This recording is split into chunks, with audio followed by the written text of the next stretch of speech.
ذکر حق کے نور سے روشن ہے اس کی صبح و شام، اس کے ہر گوشے میں گونجے حق تعالی کا کلام، یہ ادارہ مجلس تعلیم القرآن کا نام۔ اعوذ باللہ من الشیطان الرجیم، بسم اللہ الرحمن الرحیم۔ قل اندعو من دون اللہ ما لا ينفعنا ولا يضرنا ونرد على اعقابنا بعد اذ هدانا اللہ كالذي استهوته الشياطين في الارض حيران له اصحاب يدعونه الى الهدى ائتنا قل ان هدى الله هو الهدى وأمرنا لنسلم لرب العالمين وأن أقيموا الصلاة واتقوه وهو الذي إليه تحشرون وهو الذي خلق السماوات والأرض بالحق ويوم يقول كن فيكون قوله الحق وله الملك يوم ينفخ في الصور عالم الغيب والشهادة وهو الحكيم الخبير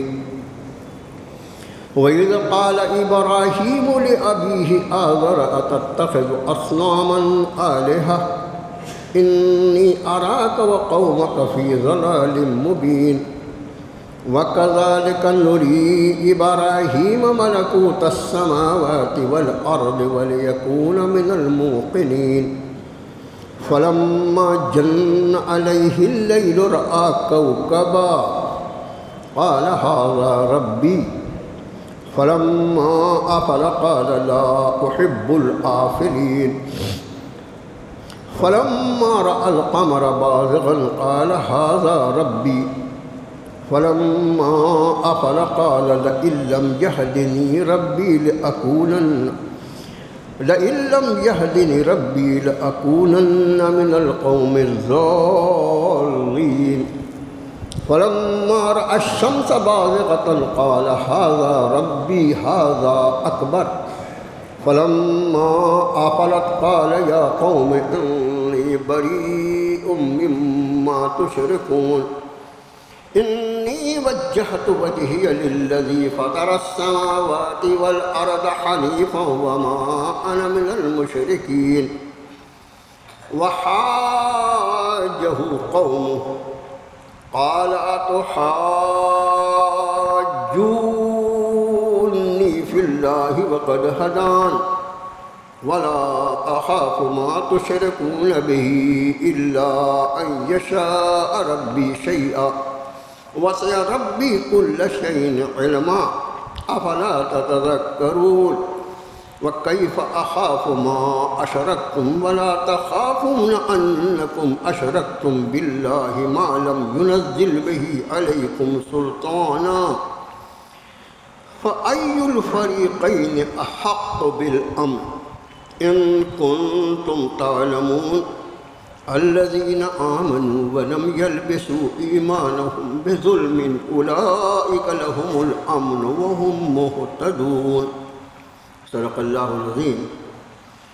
آمنت بما انزل اللہ من کتاب، قرآن پاک کا 7واں پارہ ہے، چھٹی سورۃ الانعام کا 9واں رکوع جو 12 آیات بینات پر مشتمل ہے، اس وقت آپ کو پڑھ کر سنایا گیا۔ ان کا ترجمہ قریب کچھ اس طرح ہوتا ہے، آپ فرمائیے نبی صلی اللہ علیہ وسلم، کیا ہم پکاریں اللہ کو چھوڑ کر انہیں جو نہ ہی ہمیں کوئی نفع دے سکتے ہیں اور نہ ہی ہمارا کوئی نقصان کر سکتے ہیں، اور ہم پھر جائیں اپنی ایڑیوں کے بل بعد اس کے کہ اللہ نے ہمیں ہدایت سے نواز دیا، تو ہمارا حال اس شخص کی طرح ہو جائے جسے جنہوں نے جنگل بیابان میں بھٹکا دیا ہو اور وہ بھٹک رہے ہوں، اور اس کے بعض ساتھی اسے پکار رہے ہوں کہ آجا آجا ہمارے پاس سیدھے راستے پر۔ آپ فرمائیے نبی صلی اللہ علیہ وسلم، دراصل ہدایت تو وہی ہے جو اللہ نے جسے ہدایت بنایا ہے، اور ہمیں یہ حکم فرمایا گیا کہ ہم سر جھکا کے رہیں سارے جہانوں کے رب کی بارگاہ، اور یہ کہ قائم کرو نماز اور اسی سے ڈرتے رہو، اور وہی ہے جس کی بارگاہ میں تم سب جمع کیے جاؤ، اور وہی اللہ جس نے پیدا فرمایا آسمانوں اور زمین کو حق کی بنیاد پر، اور جب وہ فرماتا ہے کسی چیز کے لیے ہو جا تو وہ ہو جاتی ہے، اور اسی کا فرمان سچا، اسی کی بادشاہت ہوگی اس دن جب سور میں پھونک ماری جائے گی۔ وہ جاننے والا ہے غیب کا اور شہادت کا، اور وہ انتہائی حکمتوں والا باخبر ہے۔ اور جب کہا حضرت ابراہیم علیہ السلام نے اپنے والد آزر سے کہ کیا تم بتوں کو معبود بناتے ہو؟ بے شک میں تو تمہیں اور تمہاری قوم کو کھلی ہوئی گمراہی میں دیکھتا ہوں۔ اور اسی طرح ہم نے دکھلایا ابراہیم کو بادشاہت آسمان اور زمین کی تاکہ وہ ہو جائیں پختہ یقین کرنے والوں میں۔ اور پھر جب ان پر طاری ہوئی رات تو انہوں نے ایک ستارے کو دیکھا، فرمایا یہ میرا رب ہے۔ پھر جب وہ غروب ہو گیا ارشاد فرمایا میں غروب ہونے والوں کو پسند نہیں کرتا۔ پھر انہوں نے چاند کو دیکھا چمکتا ہوا، فرمایا یہ میرا رب ہے۔ اور جب وہ بھی غروب ہو گیا تو فرمانے لگے اگر میرے رب نے میری ہدایت نہ فرمائی ہوتی تو میں ضرور ہو جاتا اس قوم میں سے جو راستے سے الگ ہو گئی۔ پھر جب انہوں نے سورج کو دیکھا چمکتا ہوا، فرمایا یہ میرا رب ہے تو بہت سب سے بڑا بھی ہے۔ جب وہ بھی غروب ہو گیا تو ارشاد فرمایا اے میری قوم میں بری ہوں، بیزار ہوں، الگ ہوں ان ساری چیزوں سے جن کو تم شریک ٹھہراتے ہو۔ میں نے پھیر دیا میرا چہرہ اس ذات کی طرف جس نے پیدا کیا آسمان و زمین کو یکسو ہو کر، اور نہیں ہوں میں شرک کرنے والوں میں سے۔ اور پھر ان کی قوم ان سے جھگڑنے لگی۔ حضرت ابراہیم نے فرمایا کیا تم مجھ سے اللہ کے بارے میں جھگڑتے ہو جبکہ اس نے مجھے ہدایت سے نواز دیا، اور میں نہیں ڈرتا ان چیزوں سے جنہیں تم اس کا شریک قرار دیتے ہو۔ ہاں مگر یہ کہ اگر میرے رب کا ہی کوئی فیصلہ ہو تو الگ بات ہے۔ گھیر رکھا ہے میرے رب نے ہر چیز کو اپنے علم سے، کیا تم غور و فکر نہیں کرتے؟ اور میں کیوں ڈروں ان چیزوں سے جو تم شریک کرتے ہو جبکہ تم نہیں ڈرتے، جبکہ تم شرک کا جرم کرتے ہو اللہ کے ساتھ جس پر اس نے کوئی صلت نہیں نازل فرمائی۔ کون سا فریق دونوں میں سے زیادہ حقدار ہوگا امن کا؟ اگر تم جانتے ہو وہ لوگ جنہوں نے ایمان کو قبول کیا اور انہوں نے اپنے ایمان کے ساتھ ظلم کو خلط ملط نہیں کیا، یہ وہ لوگ ہیں جن کے لیے امن ہوگا اور وہی لوگ ہدایت یافتہ۔ 12 آیات پر مشتمل ہے پورا رکوع، اور جو مضامین ہیں وہ آپ نے سماعت فرمایا۔ سب سے پہلی آیت قل ان ادعو، آپ فرمائیے نبی صلی اللہ علیہ وسلم کیا ہم پکاریں؟ اس طرح کی آیتیں، اس کے پہلے بھی یہ بات آپ کے سامنے آ چکی ہے کہ قرآن شریف کی ایسی آیتیں جو ہیں یہ مشرکین مکہ کے اس پروپوزل کے جواب میں، جہاں آخری درجے میں انہوں نے یہ کہا کہ میں کچھ دنوں ایسا ہو جائے کہ ہم تمہارے اکیلے اللہ کی بندگی کریں، جتنا شرک ہے سب چھوڑ دیں، یہ پھر کمپرمائز اس پر ہو کہ کچھ دن کے لیے معاذ اللہ تم بھی ہمارے معبودان باطل کی بندگی۔ سورہ کافرون کی جو سبب نزول ہے اس میں تو یہ واقعہ ملتا ہی ملتا ہے، قرآن شریف کی کئی اسی طرح کیا، اس میں یہ بھی ایک آیت ہے۔ آپ فرمائیے نبی صلی اللہ علیہ وسلم تم ہم سے یہ چاہتے ہو کہ ہم اللہ کو چھوڑ کر ان کو پکاریں، ان سے دعائیں کریں، ما لا ينفعنا ولا يضرنا، جن کی کوئی طاقت نہیں ہے کہ وہ ہمیں کوئی نفع پہنچا سکے یا کوئی نقصان۔ میرے بھائی انسان کی فطرت اس دین کو دین فطرت کہا جاتا ہے، فطری دین۔ انسان کی فطرت کی جتنی چاہتے ہیں جائز یہ ہمیشہ خیال رکھنا، ان ساری چاہتوں کی ان ساری چاہتوں کا پورا انتظام اس دین حنیف میں موجود ہے۔ اللہ نے جو اس لیے کہ جو میرا خالق ہے اسی نے اس دین کو میرے لیے بھیجا ہے، وہ میری کمزوریوں کو، میری چاہتوں کو، میری خواہشات کو، میری تمناؤں کو، میری ضرورتوں کو اس سے زیادہ کوئی جاننے والا ہو ہی نہیں سکتا۔ اسی میں انسان کی فطرت میں ایک چیز ہے کہ وہ ہر نفع کو حاصل کرنا چاہتا ہے اور ہر نقصان سے بچنا چاہتا ہے، اور ہونا بھی چاہیے۔ فطرت میں انسان کی یہ چیز ہے اور یہ انسانی فطرت کا تقاضا ہے۔ اب ظاہر ہے کہ جب وہ نفع کو حاصل کرنا چاہتا ہے اور نقصان سے بچنا چاہتا ہے تو پھر وہ تلاش کرے کہ وہ کون ہے جو مجھے نفع پہنچا سکتا ہے اور مجھے نقصان سے بچا سکتا ہے۔ تو اپنے نبی پاک صلی اللہ علیہ وسلم فرما رہے ہیں کہ تم اللہ کو چھوڑ کر جن کی بندگی کرتے ہو ان کا حال یہ ہے کہ نہ وہ مجھے کوئی نفع پہنچا سکے نہ کوئی نقصان۔ ابھی بالکل اس سے لگتا ہوا مضمون گزشتہ ہفتے یا گزشتہ سے پہلے ہفتے میں آیا تھا، جس میں آپ کے خادم نے سورہ فرقان کی وہ آیت آپ کو پڑھ کر سنائی تھی، جس میں رب نے ارشاد فرمایا کہ وَاتَّخَذُوا مِن دُونِ اللَّهِ آلِهَةً لَا يَخْلُقُونَ شَيْئًا وَهُمْ يُخْلَقُونَ۔ یہ ان کا حال ان مشرکوں کا یہ ہے کہ اللہ کو چھوڑ کر ان چیزوں کو وہ معبود بناتے ہیں جنہوں نے کوئی چیز پیدا تو نہیں کیا، وَهُمْ يُخْلَقُونَ، بلکہ وہ خود پیدا کیے گئے ہیں۔ جو اپنے وجود کے اعتبار سے ہی فقیر ہو، جو اپنے وجود کے اعتبار سے ہی کسی کا محتاج ہے، وہ معبود کیسے ہو سکتا ہے؟ لا یخلقون شیئا وهم یخلقون ولا یملکون لانفسهم ضرا ولا نفعا۔ وہ خود اپنی ذات کے لیے بھی کسی نقصان اور نفع کا اختیار نہیں رکھتے۔ ولا یملکون موتا ولا حیاتا ولا نشورا، نہ انہیں موت پر کوئی اختیار ہے، نہ زندگی پر کوئی اختیار ہے، نہ مر کے دوبارہ زندہ ہونے پر کوئی اختیار۔ تو رب تعالیٰ فرماتے ہیں آپ ان سے پوچھیں نبی صلی اللہ علیہ وسلم ایسوں کو پکارنے کی بات کرتے ہو؟ اس کے بعد آگے فرمایا وَنُرَدُّ عَلَىٰ أَعْقَابِنَا بَعْدَ إِذْ هَدَانَا اللَّهُ، کیا تم یہ چاہتے ہو کہ ہم کو اللہ نے ہدایت سے نواز دیا اور اس کے بعد ہم اپنی ایڑیوں پر پلٹ جائیں، گھوم جائیں، پھر جائیں؟ اب اس کے بعد ایک مثال بیان فرمائی، یہ ایک ایسا مضمون ہے جو ہمارے علم میں ہونا چاہیے۔ فرمایا اس شخص کی طرح جسے جنوں نے جنگل بیابان میں بہکا دیا ہو، بھلاوے میں ڈال دیا ہو، بھٹکا دیا ہو۔ لفظ جو ہے یہاں پر کالذی استہوتہ الشیاطین، شیاطین شیطان کی جمع ہے، اور شیطان جو ہے وہ خود شیطان کیا خود ابلیس کے بارے میں قرآن نے کہا کہ انہ کان من الجن، وہ جنوں میں سے تھا۔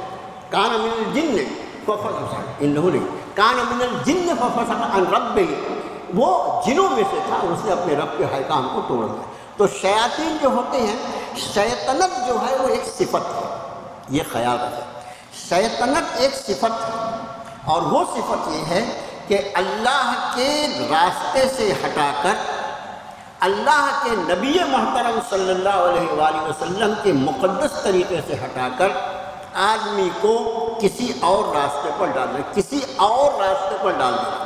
یہ ذرا یاد رکھنا، کس راستے پر ڈالنا آپ کا خادم ہی عرض کر رہا ہے۔ ان کا کام صرف یہ ہے کہ اس کو صراط مستقیم سے کس طرح ہٹا دیا جائے۔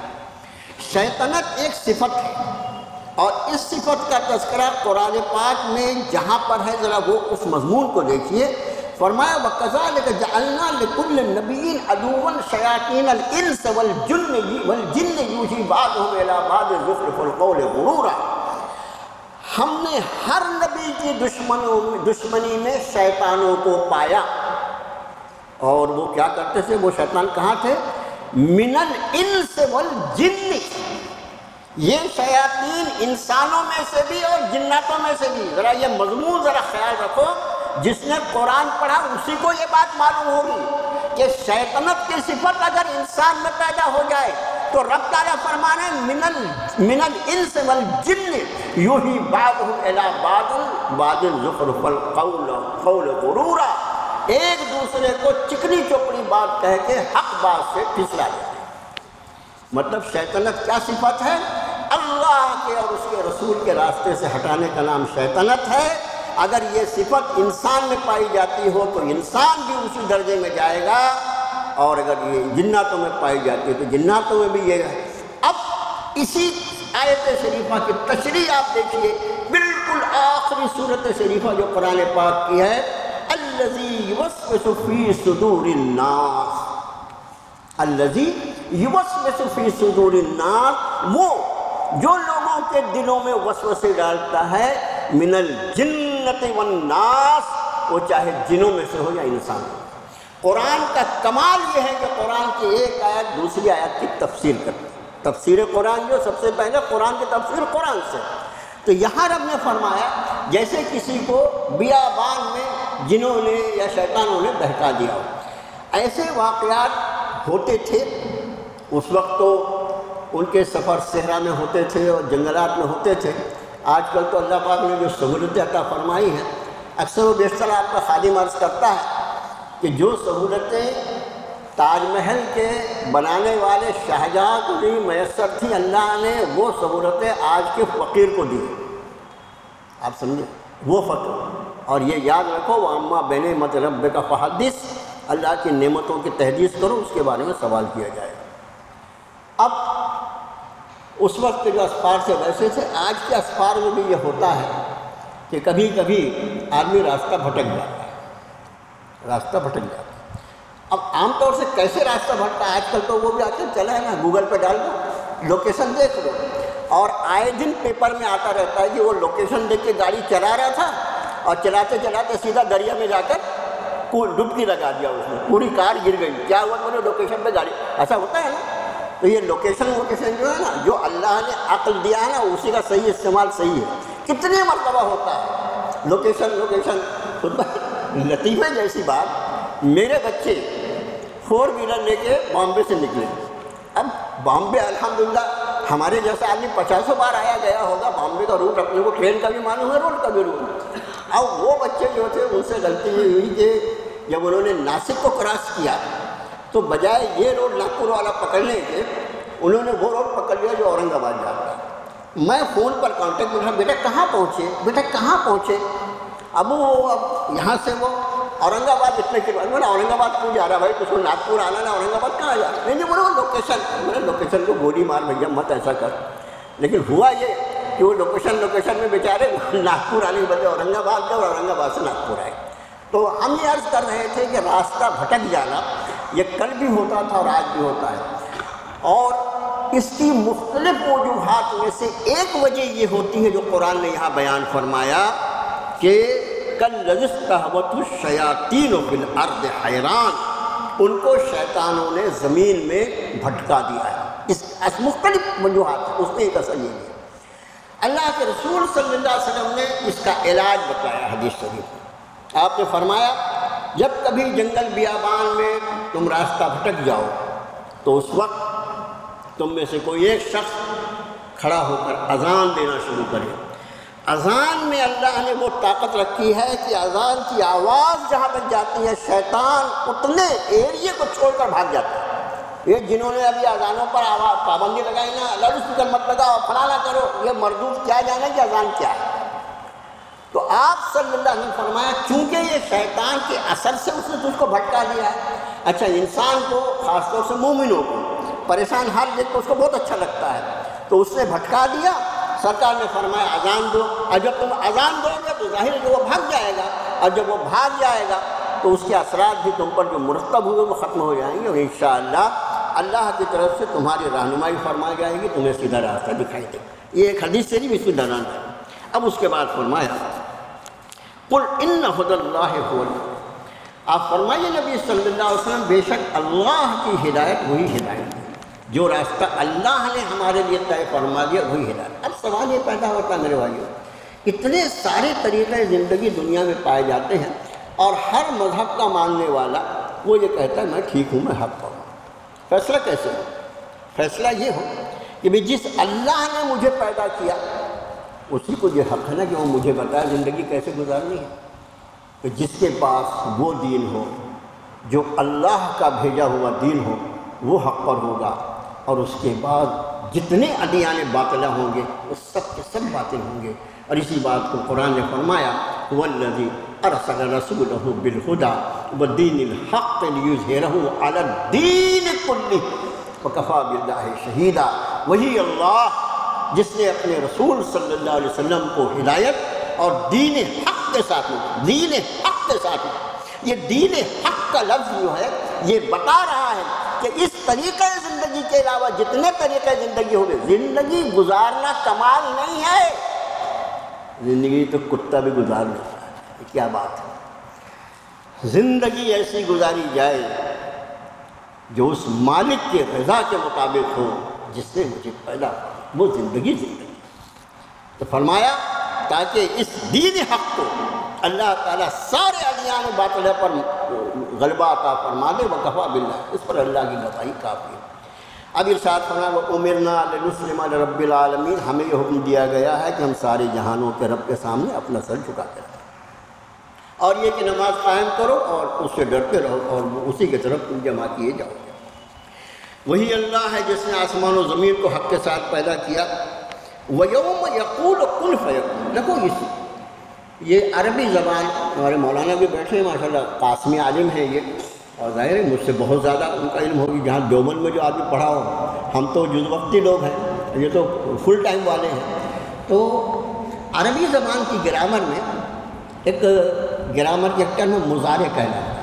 وہ مضارع جو ہوتا ہے اس کا ایک ترجمہ ہوتا ہے، کبھی حال سے کیا جاتا ہے، کبھی مستقبل سے کیا جاتا ہے، اور اس میں ایک اور طریقہ ہوتا ہے، وہ استمرار ہوتا ہے، ہمیشہ کے لیے ایسا ہوتا رہے گا۔ وہ یوم یقول کن فیکون، اس کا ایک ترجمہ ہوتا ہے، اور جس دن جب وہ فرماتا ہے ہو جائے تو وہ ہو جاتا ہے، ایک ترجمہ جو ہے۔ اور دوسرا ترجمہ ایسا بھی کیا ہمارے علماء نے کہ اور جب وہ فرمائے گا ہو جائے تو ہو جائے گا۔ اس سے مراد قیامت کے لیے ہے، قولہ الحق، اس کا فرمان حق، وَلَهُ الْمُلْكُ، اسی کی بادشاہت، یوم ينفخ فی الصور، جس دن صور میں پھونک ماری جائے، یعنی قیامت اور قیامت کے بعد کے حالات۔ اب یہ فرمایا کہ اسی کی حکومت ہوگی۔ آج کس کی حکومت ہے؟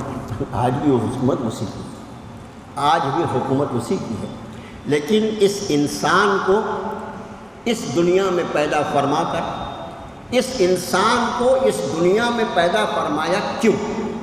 انسان کو یہ تو معلوم ہونا چاہیے کیوں فرمایا، کیوں پیدا کیا۔ الذی خلق الموت والحیات لیبلوکم ایکم احسن عملا، اس نے تمہیں اس لیے پیدا فرمایا، وہ دیکھنا چاہتا تم میں نیک عمل کر کے، بہترین عمل کر کے کون آتا ہے، اس کے لیے پیدا کیا، خالی عمل کرنے کے لیے نہیں۔ میں نے کہا نا زندگی گزارنا کمال نہیں ہے، زندگی گزارنے کا نام عمل ہے، عمل کے لیے نہیں بلایا، نہیں پیدا کیا، احسن عمل کے لیے، بہترین عمل کے لیے پیدا کیا۔ اور بہترین عمل اگر کوئی کرنا چاہے تو اس کو اس ذات کی طرف متوجہ ہونا پڑے گا جو اللہ کی مخلوقات میں سب سے بہترین اور سب سے افضل ترین ذات، اس کے لیے پیدا کیا رب تعالیٰ نے۔ اور جب اس کے لیے پیدا کیا تو اس کو مختلف اختیارات دیے۔ یہ جو اختیار اتنا اختیار دیا کہ فمن شاء فلیؤمن ومن شاء فلیکفر، جس کا جی چاہے ایمان قبول کرے، جس کا جی چاہے کفر کرے، کوئی نہیں، لا اکراہ فی الدین، یہاں کوئی زور زبردستی نہیں، اتنی آزادی دیا۔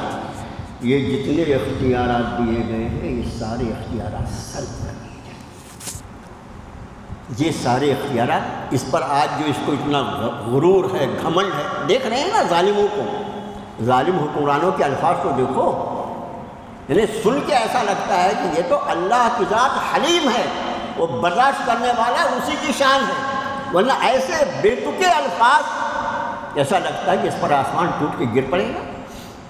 لیکن یہ سارا صرف دنیا کی زندگی، اور جب سور پھونکا جائے گا، جب رب کائنات کی بارگاہ میں حاضری ہوگی، یہ جتنے اختیارات ہیں سارے کے سارے اختیارات چھین لیے جائیں گے، اس لیے کہ عمل کا وقت ختم ہو چکا ہے، اب یوم الجزا ہے، یہاں سے عمل کا سلسلہ بند ہو گیا موت سے، اب بدلے کا دن ہے، اب وہ احکم الحاکمین انصاف فرمائے گا اور تیرے اعمال کی جزا۔ اس لیے فرمایا کہ اسی کی بادشاہت، وَلَهُ الْمُلْكُ، اسی کی بادشاہت، ملک آج بھی اسی کا ہے۔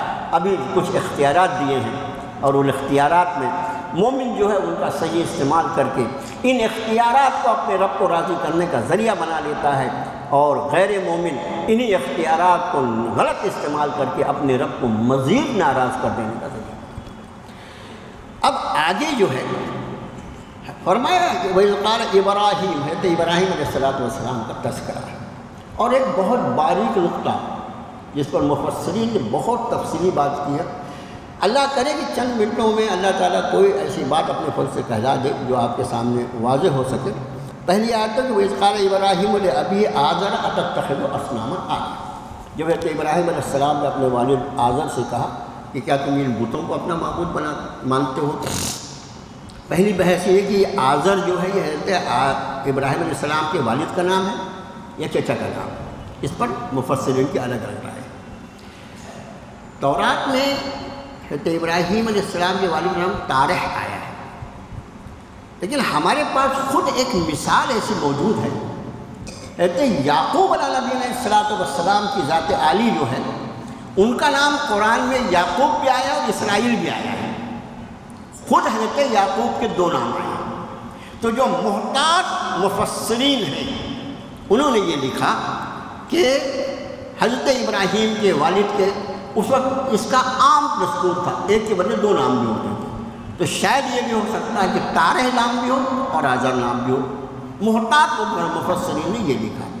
کچھ لوگ جو کہتے ہیں اس پر وہ بحث میں لانے میں بھی کوئی مزہ نہیں ہے، وہ یہ کہتے ہیں کہ نبی کی نسل میں، نبی جس نسل سے تعلق رکھتے ہیں اس میں کوئی غیر مومن نہیں ہو سکتا، اب وہ ان کا اس پر کوئی بات نہیں کرنی ہے۔ وہ بیچارے بول رہے ہیں، اب ان کو اگر سورہ ہود بتائی جائے کہ حضرت نوح علیہ نبی السلام کا بیٹا جو ہے وہ کشتی کے باہر کھڑا ہوا ہے اور حضرت نوح علیہ السلام کے سامنے اللہ نے اس کو غرقاب کر دیا، اور جب حضرت نوح نے اس کے لیے دعا کی تو حضرت رب کی طرف سے جواب قال یا نوح انہ لیس من اہلک۔ بہرحال تو بعض یہ کہتے ہیں چچا کا نام ہے، تو مختلف تفسیروں کو سامنے رکھ کر زیادہ صحیح بات ہے کہ آزر حضرت کے والد کا نام ہے۔ اور اس کے بعد اس سے کہا کہ یہ شخص جو ہے تاریخ کی روشنی میں دو کام ہیں اس کے، ایک تو یہ بت تراش ہے، بتوں کو بناتا ہے، اور دوسرے نمرود کے محل میں، نمرود کی حکومت میں یہ سب سے بڑا پجاری بھی ہے، سب سے بڑا، دونوں بہت اہم پوسٹ ہیں اس کی۔ اور حضرت ابراہیم کا معاملہ یہ ہے کہ اللہ عز و جل نے حضرت ابراہیم کو اس آزر کے گھر میں پیدا فرمایا۔ یہ اللہ ہے، یہ اللہ ہے۔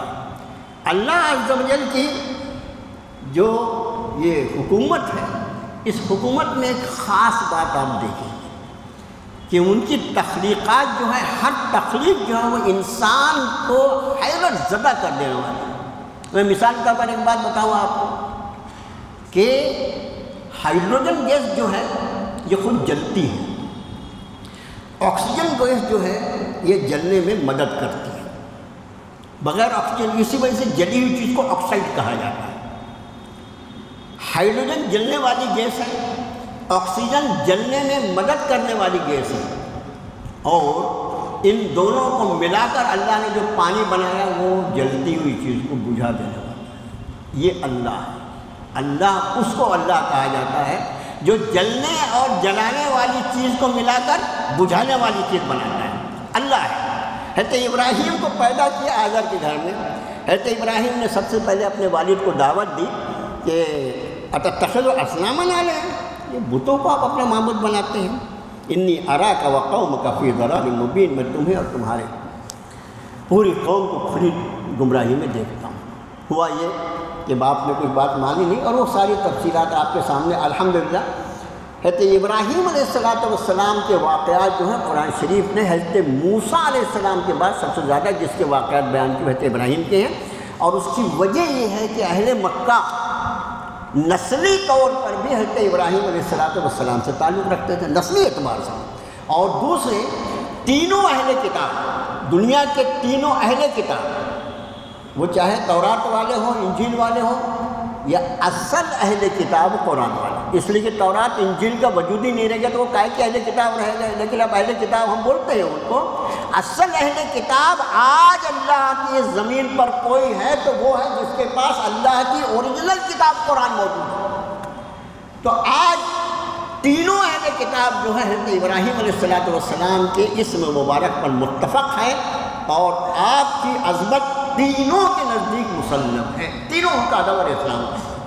تو حضرت ابراہیم علیہ السلام کے واقعات حضرت موسیٰ علیہ السلام کے واقعات کے بعد سب سے زیادہ قرآن بیان۔ یہاں پر آگے کا جو مضمون ہے وہ اللہ کرے کہ وہ آپ کے سامنے واضح ہو جائے۔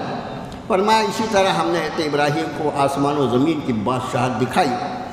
فلما جن علیہ اللیل رأى کوكبا، ابھی جب ان پر رات چھا گئی تو انہوں نے دیکھا ایک ستارے کو۔ اب یہاں سے پہلے ایک ستارہ ہے، ایک تارہ ہے، پھر چاند ہے اور پھر سورج ہے۔ یہ پورا مضمون جو ہے اس کے بارے میں مفسرین نے بہت تفسیر لکھی ہے۔ آپ کا خادم ایک بات عرض کر دے کہ حضرات انبیاء علی نبینا علیہ السلام کی جو ذات ہوتی ہے وہ اللہ کے نزدیک اتنی، یعنی وہ ان کو اللہ تعالیٰ معصوم بناتا ہے، ان کو تخلیق کے اعتبار سے معصوم بناتا ہے، اور ان کی حفاظت کے لیے اللہ تعالیٰ ایسے انتظامات فرماتا ہے جو ان کے لیے مخصوص ہوتے ہیں۔ حضرات انبیاء کا مقام جو ہے وہ الگ مقام ہے۔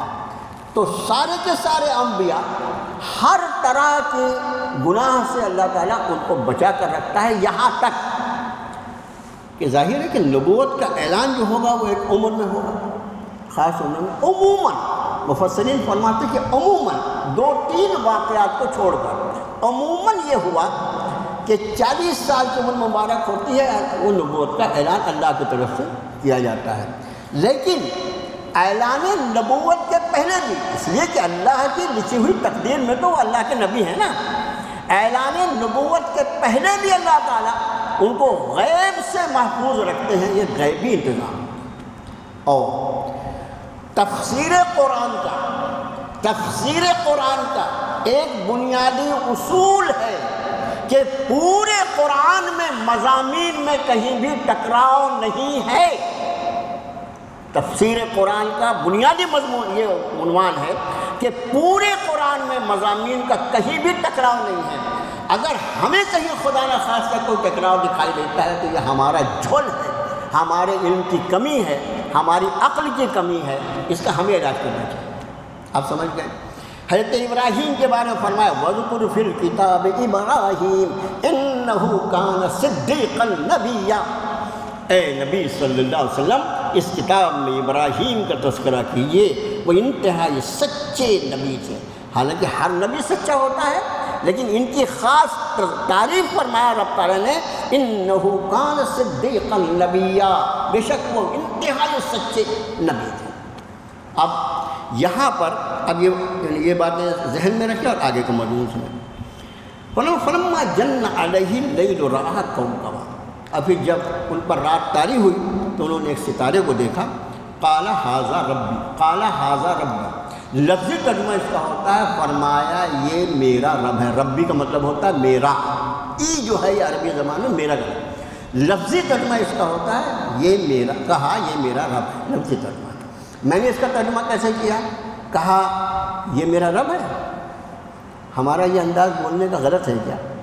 کوئی ایسی بات جس کا حقیقتاً ہمیں انکار کرنا ہو وہ ہمارے بولنے کا انداز ہی بتا دیتا ہے کہ ہم، جیسے کوئی شخص آیا اور اس نے بڑا یہ بتایا بہت بڑے عالم ہیں، فلاں ہیں، ڈھکا ہیں، یہ ہیں وہ ہیں، اور اس کے بعد معلوم ہے تو سورہ فاتحہ پڑھنا شروع کیا، اسے میں 4 بار اس نے غوطہ کھا لیا، تو فرماتا ہے یہ عالم ہے، یہ عالم ہے۔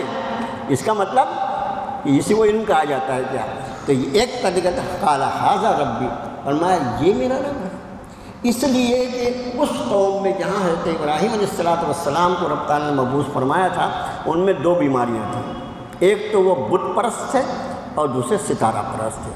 یہ ستارہ پرستی بھی بہت پرانا عیب ہے انسانوں کا۔ بت پرستی جو ہے وہ تو حضرت نوح علیہ نبی صلی اللہ علیہ وسلم کا دور، اور 5 کے نام جو سورہ نوح میں ہیں حضرت کے دور سے شروع ہوئے وہ، اور اسی طرح ستارہ پرستی بھی۔ تو یہ قوم ستارہ پرست تھی، اور چونکہ ستاروں کو، چاند کو بھی اور سورج کو بھی اور تاروں کو بھی، اور جب آدمی گندگی اور غلاظت میں گرتا ہے تو وہ کتنا اندر جا کے گرے گا، اس کی کوئی حد تھوڑی ہوتی ہے۔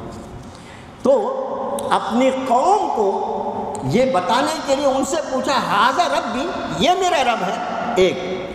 دوسری بات، مفسرین یہ فرماتے ہیں کہ حضرت ابراہیم علیہ السلام نے ان سے یہ پوچھا یہ میرا رب ہے، اس میں لفظ کیا یہ محذوف ہے کہ ھذا کے بدلے اھذا ہے، وہ کیا یہ میرا رب ہے، اس کی تذہیب، اس کی حقیقت یہ میرا رب ہے۔ اس طرح سے تو بعضوں نے ترجمہ جو کیا ہے وہ کیا کو بریکٹ میں رکھا، کیا یہ میرا رب ہے۔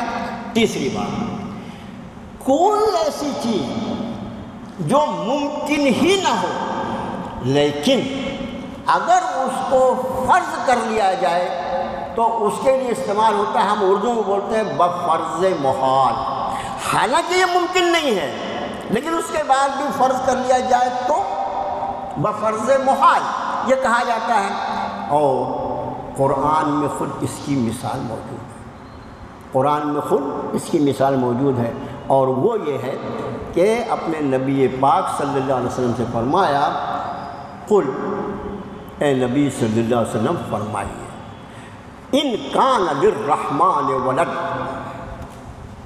ان کان للرحمن ولد، اگر حضرت رحمان کو بیٹا ہوتا، کیا لفظ ہے سورہ زخرف کی آیت ہے، قل ان کان للرحمن ولد فانا اول العابدین، آپ فرمائیے نبی صلی اللہ علیہ وسلم اگر حضرت رحمان کو بیٹا ہو، ممکن ہے لم یلد ولم یولد ذات ہے، لیکن قرآن میں یہ بفرض محال موجود ہے، اگر حضرت رحمان کو بیٹا ہوتا تو میں سب سے پہلے اس کی بندگی کرنے والا ہوتا، اس کا مطلب سرے سے اس کا کوئی بیٹا ہے ہی نہیں۔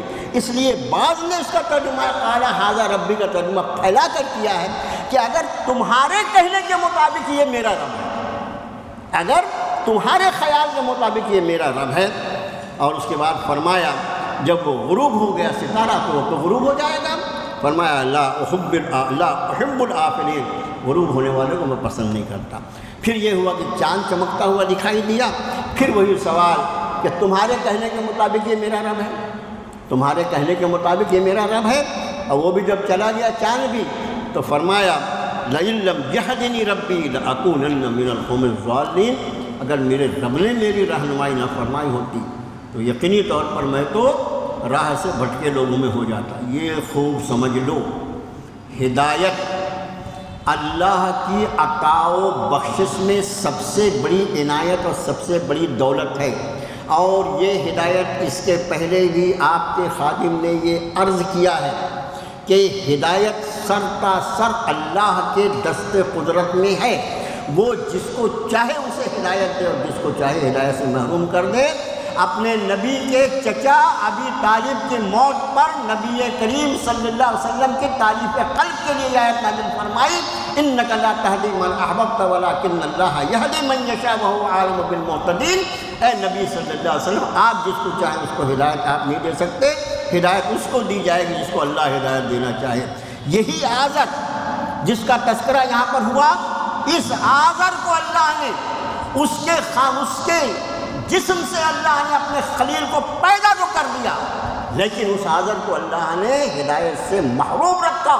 قرآن اس پر گواہ ہے، تو قرآن فرماتا ہے کہ وما كان استغفار ابراہیم لابیہ آذر اتتخذ اصناما آلہۃ انی اراک، یہ جب حضرت ابراہیم سے اپنے باپ کے لیے توبہ کرنا، اس اقرار کی، اس وعدے کی وجہ سے جو انہوں نے کیے تھے اس سے، اور جب ان پر یہ معلوم ہو فلما تبین انہ عدو للہ تبرأ منہ، اور جب ان کو یہ بات معلوم ہو گئی کہ میرا باپ اللہ کا دشمن ہے، اس کی موت کفر پر ہو گئی، تبرأ منہ، دعا کرنے سے حضرت نے باز آ گئے، دعا کرنا بند کر دیا۔ ان ابراہیم لأواہ حلیم، ہمارا ابراہیم ارے بڑی آہیں بھرنے والے، بڑے نرم اور نازک دل والے تھے، اس کے بعد بھی اپنے سگے باپ کے لیے دعا کرنا بند کر دیا۔ حضرت خلیل اللہ سے زیادہ بہتر کون جان سکتا ہے کہ کافر کے لیے کوئی دعائیں مغفرت نہیں کی جا سکتی۔ اور پھر حدیث شریف کی روشنی میں اگر اس آذر کا حشر دیکھنا چاہیں تو آپ کو عجیب و غریب مضمون ملتا ہے۔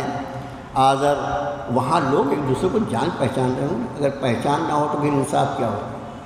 آذر آ کر حضرت ابراہیم سے عرض کرے گا، بیٹا ابراہیم تم سچ کہا کرتے تھے، بیٹے آج تمہیں اللہ نے یہ مقام دیا ہے، آج دعا کر دو، آج میرے لیے دعا کر دو بیٹا ابراہیم۔ حدیث شریف کا مضمون اتنا دردناک ہے۔ حضرت ابراہیم کے الفاظ جو نقل کیے گئے، پروردگارا تو اپنے خلیل کو جنت میں داخل فرما، اور تیرا خلیل کا باپ جہنم میں ڈال دیا جائے، تیرا خلیل رسوا ہو جائے گا، تیرا خلیل رسوا ہو جائے گا، ابراہیم رسوا ہو جائے گا کہ اس کے باپ کو جہنم میں ڈال دیا گیا۔ آپ نے فرمایا ارشاد باری ہوگا، ابراہیم اپنے پیروں کی طرف دیکھو۔ حضرت ابراہیم اپنے پیروں کی طرف دیکھیں گے تو یہ آذر جو ہے اس کی شکل کو بدل کے بجو کی شکل کر دیا، بجو، اور وہ ان کے قدموں سے لپٹ رہا ہوگا، اور حضرت حق کا ارشاد ہوگا فرشتوں کو اس بجو کو اٹھا کے قبر جہنم میں ڈال دو۔ حضرت ابراہیم کا باپ آذر بھی اگر ایمان نہ لائے اور ہدایت پر نہ ہو تو حضرت ابراہیم کے باپ کو بھی جہنم میں جانا پڑے گا، یہ قرآن کا فیصلہ ہے۔ 2 4 کی طرح کا احکام ہے قرآن۔ اب آخری حصہ جب سورج نکلا، بازغۃ قال ھذا، یہ سورج کے لیے فلما رأى الشمس بازغۃ قال، سورج جو ہے وہ ہم لوگ مذکر استعمال کرتے ہیں لیکن عربی میں وہ بازغۃ ہے، مؤنث استعمال ہوتا ہے، وہ قاعدہ ہے عربی زبان کا۔ حضرت نے فرمایا اچھا تمہارے کہے کے مطابق یہ میرا رب ہے۔ فلما آفلت قال یا قوم انی بریء مما تشرکون، اور جب وہ بھی غروب ہو گیا تو فرمایا میری قوم میں بری ہوں اس سے جو تم شرک کرتے ہو، اور میری حقیقت یہ ہے کہ میرا ایمان انی وجہت وجہی للذی فطر السماوات والارض حنیفا وما انا من المشرکین، میں نے اپنا چہرہ جھکا دیا اس بارگاہ، اس ذات کی بارگاہ میں جو زمین و آسمان کا پیدا کرنے والا ہے، اور میں شرک کرنے والوں میں سے نہیں۔ اور اس کے بعد کہ آگے کی آیتیں آپ اپنے طور سے دیکھ لیں۔ آخری آیت پہ ذرا سی بات کرتے ہیں کہ آخری میں فرمایا کہ 2 فریقوں میں، ایک وہ جو اللہ کو ماننے والا ایمان والا، اور دوسرا مشرک۔ اس میں کون امن کا حقدار کون ہے؟ فرمایا الذین آمنوا ولم یلبسوا ایمانہم بظلم اولئک لہم الامن وہم مہتدون، یہ آخری آیت ہے کیونکہ جو لوگ ایمان لائے اور انہوں نے اپنے ایمان کو ظلم کے ساتھ نہیں ملایا۔ اللہ کے رسول صلی اللہ علیہ وسلم نے فرمایا، دیکھو قرآن کی تفسیر، پہلی تفسیر ہوتی ہے قرآن کی آیات سے، اور دوسری تفسیر ہے جناب رسول اللہ صلی اللہ علیہ وسلم نے اس کے کیا معنی بیان کرنا۔ یہاں پر آپ نے ارشاد فرمایا کہ ظلم سے مراد شرک ہے۔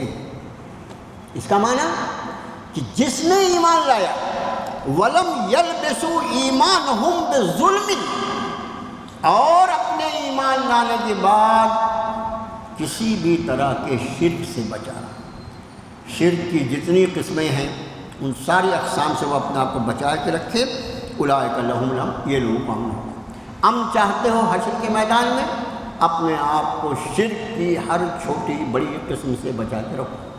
قرآن شریف پڑھنے والے کو یہ معلوم ہے کہ اللہ کے نزدیک ان الشرک لظلم عظیم، سب سے بڑا گناہ اگر ہے تو شرک۔ اللہ کے نزدیک یہ وہ ظلم ہے، یہ وہ گناہ ہے۔ انہ من یشرک باللہ فقد حرم اللہ علیہ الجنۃ ومأواہ النار، جس نے شرک کیا اللہ نے اس کو جنت کو حرام کر دیا، اس کا ٹھکانہ جہنم۔ اللہ سے دعا ہے اللہ تعالیٰ مجھے آپ کو، پوری امت مسلمہ کو ہر اس گناہ سے اپنے فضل سے بچائے جو ہم پر جنت کو اور ہمارے درمیان جو رکاوٹ بن سکتی ہے، اللہ ہماری اس سے حفاظت فرمائے۔ اب آخری میں ایک بات عرض کرتا ہوں کہ اس وقت ہمارے درمیان ملک کی ایک بڑی معروف شخصیت علی جناب ڈاکٹر علیم اللہ خان صاحب بلکہ آپ تشریف لائے ہیں حیدرآباد سے، اور آپ کا خاص مشن جو ہے وہ ہے جہیز کے نظام کے خلاف، اور آپ کے بیانات ماشاءاللہ اللہ نے بڑی اس پر تاثیر رکھی ہے. 4 کتابیں آپ نے اس عنوان پر لکھا ہے اور تشریف لائے. تو ہمارے ساتھی اعجاز بھائی جو ڈیری والے ہیں انہوں نے مجھے بتایا تو ابھی حضرت کو موقع دیا جائے. تو درس کا جو میں نے چھوٹا کیا درس کو، اس کی وجہ کہ حضرت ہمارا درس کا وقت بھی اور اس کے بعد بھی مزید وقت کی ہم نے درخواست کی ہے کہ وہ مضمون ایسا ہے. حضرت کے تعلق سے یہ بات عرض کر دوں کہ ہمارے استاد محترم حضرت مولانا الحاج عبدالکریم پاریک صاحب رحمۃ اللہ علیہ یہ بات فرمایا کرتے تھے کہ اگر اس ملک کا مسلمان خالی اپنی شادیوں کو سنت کے لیول پر لا لے جیسا رسول اللہ کا طریقہ اور اپنی بیٹیوں کو میراث میں حصہ دینے پر آمادہ ہو جائے، ہم دونوں معاملے میں صفر پر ہیں. تو ہمارے حضرت کا یہ فرمان تھا کہ اگر مسلمان شادیوں کو سنت کے لیول پر لے آئے اور میراث میں بیٹیوں کا وہ حصہ دے جو اللہ نے سورہ نساء میں مقرر کیا ہے، تو اس ملک کی آدھے سے زیادہ آبادی بغیر کسی تکلیف کے اور تحریک کے انشاءاللہ اسلام قبول کرے.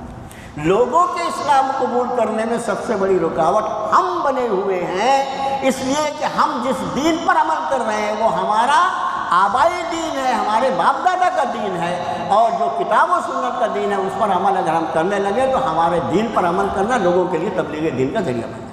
حضرت والا سے بہت ہی ادب سے درخواست کرتا ہوں تشریف لائیں. السلام علیکم. الحمدللہ رب العالمین نحمدہ ونصلی علی رسولہ الکریم، اما بعد فاعوذ باللہ من الشیطان الرجیم، بسم اللہ الرحمن الرحیم. ذہن محترم، دل کی گہرائیوں سے شکر گزار ہوں مولانا محمد مصطفیٰ مسعودی صاحب کا، عبدالوہاب پاریک صاحب کا اور بھائی اعجاز احمد خان صاحب کا. میں ان بزرگوں کے سامنے ایک بہت حقیر سا طالب علم ہوں. میں ایک یاد کیا ہوا سبق سنانے کی کوشش کر رہا ہوں، زبان درازی ہو تو معاف کر دیجئے.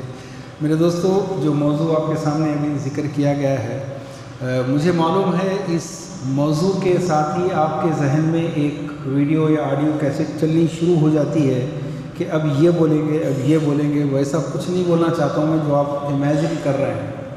کون سا ایسا شخص ہے جو یہ کہے کہ ہاں یہ جہیز کی رسم صحیح ہے؟ کوئی نہیں.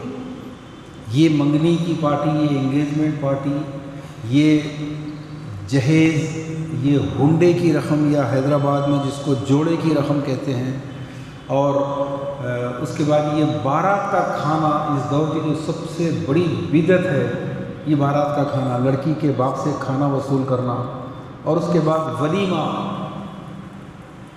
آپ تو کہیں گے یہ تو مسنون ہے. ہاں بالکل ہے، لیکن جب ہر سنت میں اللہ کے نبی کے طریقے پر اتنا اصرار، اتنی شدت کہ آپ اگر رفع یدین کرتے ہیں تو آپ کی مسجد الگ، آپ اگر فاتحہ بولتے ہیں، میلاد النبی کرتے ہیں، آپ کی مسجد الگ، آپ اگر ناف پہ ہاتھ باندھتے ہیں آپ کی مسجد الگ. جب اتنی سنتوں سے شدید محبت، میں تنقید نہیں کر رہا ہوں، میں اس عشق رسول اور سنتوں سے محبت کی شدت کو اپریشیٹ کر رہا ہوں جس کی بنیاد پہ آپ پرواہ نہیں کرتے. جو میں نے جس چیز کو میرے نبی کی سنت مانا، اگر کوئی دوسرا شخص اس سنت کے مطابق نہیں چلنا چاہتا بھلے مسجد الگ کر لے لیکن ہماری مسجد میں نہ آئے. یہ سنت سے محبت. جب اتنی سنتوں سے محبت ہے تو پھر ولیمے کی سنت، اللہ کے نبی صلی اللہ علیہ وسلم کا سب سے بڑا ولیمہ، کتنے ہزار لوگ آئے ہوں گے سوچیے، ایک بکرے پر سب سے بڑا ولیمہ. باقی ولیمے کیسے ہیں وہ آپ کو معلوم ہے کہ ایسا بھی ولیمہ ہوا. صحابہ نے پوچھا یا رسول اللہ ولیمہ کہاں ہے؟ تو کہا کہ اپنے اپنے ٹفن لے کر آؤ، جو بھی گھر میں بنا ہے. دستر بچھایا گیا، ولیمہ. لیکن ایک ولیمہ ایسا تھا جس میں آپ نے ایک بکرا کاٹا تھا، حضرت زینب رضی اللہ تعالیٰ عنہ کے نکاح میں. کسی راوی نے یہ بیان نہیں کیا وہاں کتنے آدمی آئے تھے. آپ اندازہ کر سکتے ہیں کہ اللہ کے نبی کا سب سے بڑا ولیمہ جو محدثین فرماتے ہیں ایک بکرے کا تھا تو 20-25 آدمی ہوں گے. لیکن ہمارے ولیمے 500 آدمی، 1000 آدمی، 1500 آدمی. یہ اللہ کے یہ سنتوں سے محبت ہے. اور ایک جو سب سے بڑا ڈاکہ ہے وہ یہ ہے کہ اللہ کے نبی صلی اللہ علیہ وسلم کے جتنے ولیمے ہوئے وہ نکاح کے اگلے دن ہوئے، اس لیے اس کے آگے مسنون لکھتے ہیں، موقدہ یا فرض نہیں لکھتے، مسنون۔ تو جب اللہ کے نبی نے سارے ولیمے اگلے دن کیے لیکن موقدہ نہیں کیا کسی کو، تو ہم اس مسنون ولیمے کو بھی اگلے دن کر کے شادی کے دن وہ جو ہندوانہ وہ مشرکانہ رسمیں ہوتی ہیں، ودا کرنا دلہن کو، رونا ہے، گلے مل رہے ہیں، یہ سین کریٹ کرنے کے لیے ایک نئی بدعت ایجاد کی، وہ یہ ہے بارات کا کھانا۔ تو دوستو کون ایسا شخص ہے جو ان تمام چیزوں کو کہتا ہے کہ بالکل صحیح ہے؟ کوئی نہیں۔ آپ تو دیندار، نمازی، عمرے والے، حج والے سب ہیں۔ وہ جو باہر رکشہ چلا رہا ہے وہ بھی کہے گا یہ غلط ہو رہا ہے صاحب، جو بھی غلط ہے۔ وہ جو مشرک ہیں وہ بھی کہہ رہے ہیں صاحب یہ غلط ہے۔ تو جب یہ غلط ہے سارے مانتے ہیں، اس کے باوجود پوری رات اصلاح معاشرہ کے جلسوں میں منہ سے تھوک اڑا کر جہیز کے خلاف، فضول خرچی کے خلاف، ارتداد کے خلاف تقریریں تو ہو رہی ہیں، بہت کچھ کہا جا رہا ہے، آپ سن رہے ہیں اور جا رہے ہیں۔ اس لیے آپ کے ذہنوں میں بھی یہی چل رہا ہوگا کہ اب یہ حضرت یہی بولنے والے ہیں۔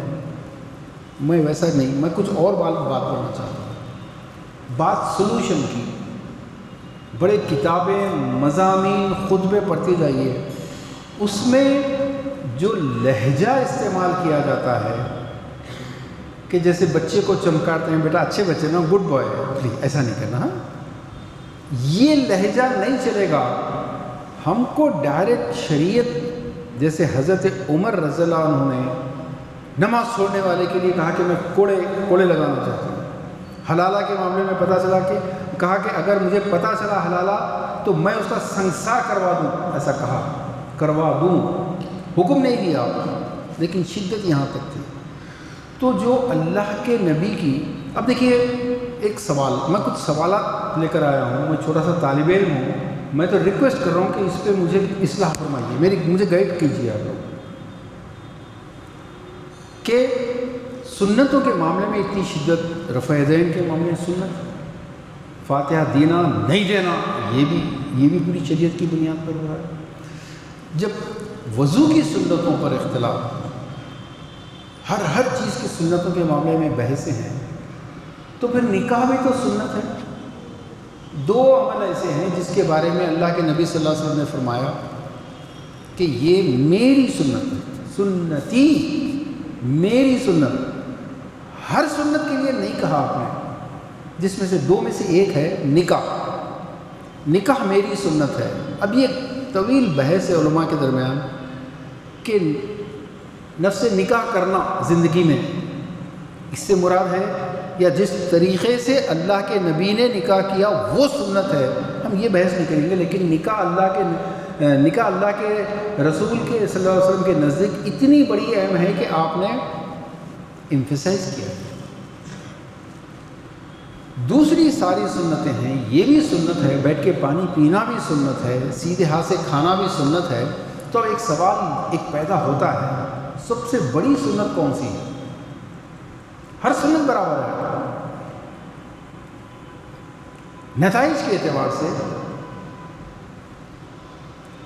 کون سی سنت بڑی ہے، اس کے لیے بھی ہمیں حدیث ہی گائیڈ کرتی ہے۔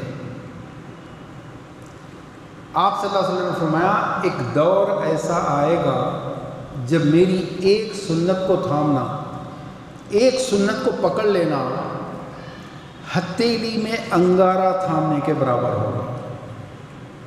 ایسے صحیح کہہ رہا ہوں۔ اب کون سی وہ سنت ہے جو اتنی مشکل ہے کہ ہتھیلی میں انگارہ پکڑ سکتے آپ؟ نہیں۔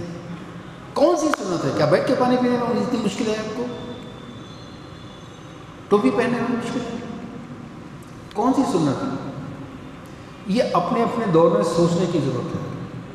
اس دور میں عبد الکریم پارک صاحب مرحوم کے آپ نے الفاظ کو دہرایا کہ اگر یہ ایک سنت قائم ہو جائے تو غیر قوم، جو آج آپ کی قوم کی لڑکیاں بھاگ رہی ہیں دوسری قوم میں، اور ہماری مولانا بڑی شرمندگی افسوس ہوتا ہے کہ ہماری لڑکیوں کے غیروں کے ساتھ بھاگنے کی خبریں وہ نہیں دے رہے، یہ میں اور یہ لوگ ہم فارورڈ کر کے اطلاع دے رہے، ہماری بے غیرتی کا اعلان ہم لوگ خود کر رہے ہیں۔ اتنی ڈھٹائی، اتنی بے غیرتی، اتنی بے عزتی ہماری میں آ گئی ہے، دیکھو ہماری ایک لڑکی یہ بھاگ رہی ہے، بلکہ آپ ہی اطلاع دے رہے لوگوں کو، یہ وقت آ گیا۔ لیکن عبدالبری کریم پاریک صاحب علیہ الرحمہ کے آپ نے الفاظ دوہرایا بھی کہ غیر قوم کی لڑکیاں آپ کے قدموں میں آئیں، یہ ہوگا۔ ویمن رائٹس کا سب سے بڑا ویپن اسلام نے عورت کے ہاتھ میں دیا، اسلام میں بس مہر کی شکل میں۔ اگر ٹائم رہا تو میں ضرور بیان کروں گا۔ میں تو سوال رکھنا چاہتا ہوں آپ کے سامنے، ہم ہندوستان کے شہر شہر گاؤں گاؤں جا رہے ہیں اور لوگوں سے ایک ہی سوال کر رہے ہیں، اور بالخصوص نمازیوں سے، یہ روزے داروں سے، یہ زکوٰۃ خیرات نفل عمرے حج کرنے والوں سے کہ پلیز ایک بات بتا دو، جب آپ بھی کہہ رہے ہیں یہ ساری چیزیں غلط ہو رہی ہیں، باہر غریب آٹو والا ان پڑھ ہر ایک وہ بھی کہہ رہا ہے غلط ہے، تو پھر سلوشن یہ ہے کہ کیا ایسی شادی کا دعوت نامہ قبول کرنا کیا جائز ہے؟ That is the question. یہاں کوئی بولنا نہیں چاہتا۔ بڑے بڑے مدرسوں کے لوگ اگر یہ کہہ دیں کہ ایسا دعوت نامہ قبول کرنا جائز نہیں ہے جس میں یہ فضول خرچی ہے، ہم کو تو حیدرآباد میں منہ پہ بولتے ہیں کہ جس گھر میں 50 لاکھ کی شادی ہو رہی ہے وہ لوگ ہمارے مدرسے کو 5 لاکھ 10 لاکھ زکوٰۃ بھی بھیجتے ہیں، کبھی تم نے 5000 جب سے دی ہے ہم کو؟ یہ صاف پوچھتے ہیں۔ آپ امیجن کیجئے اگر مسجد کا جمعے کا خطیب یہ کہہ دے کہ یہ جو تم باپ لڑکی کے باپ کے خرچے پہ جو کھانا کھا رہے ہو بدعت کا، یہ جائز نہیں ہے۔ ہمارے پاس دلائل ہیں، ہماری کتابیں پڑھیے، ہمارے 300 سے زیادہ ویڈیوز دیکھیے، میرے نہیں ہیں، تمام علماء حق کے ہم نے جمع کیے ہیں۔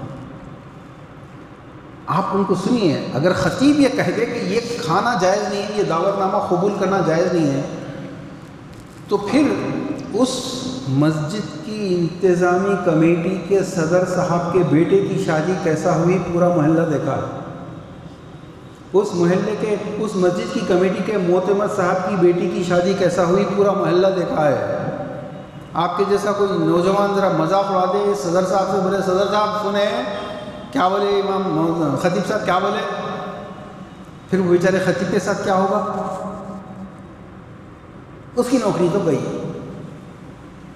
ہم ایک ہی سوال لے کے ہر جگہ جا رہے ہیں، اور آپ ضرور پوچھیے جا کے کسی سے، اپنے مشائخین سے، اپنے علماء سے، لیکن ایک عالم ایک مفتی کا پتہ تو اللہ کے نبی نے آپ کو پہلے سے دے دیا ہے۔ وہ طویل حدیث ہے حضرت وابصہ رضی اللہ عنہ کی، انہوں نے آ کے پوچھا تھا کہ نیکی اور برائی میں کیسے فرق کریں، تو وہ حدیث تو میں اتنا ٹائم نہیں ہے، اشارہ عقل مندوں کو اشارہ کافی ہے، اور ماشاءاللہ سارے سمجھدار عقل مند ہیں یہاں پر۔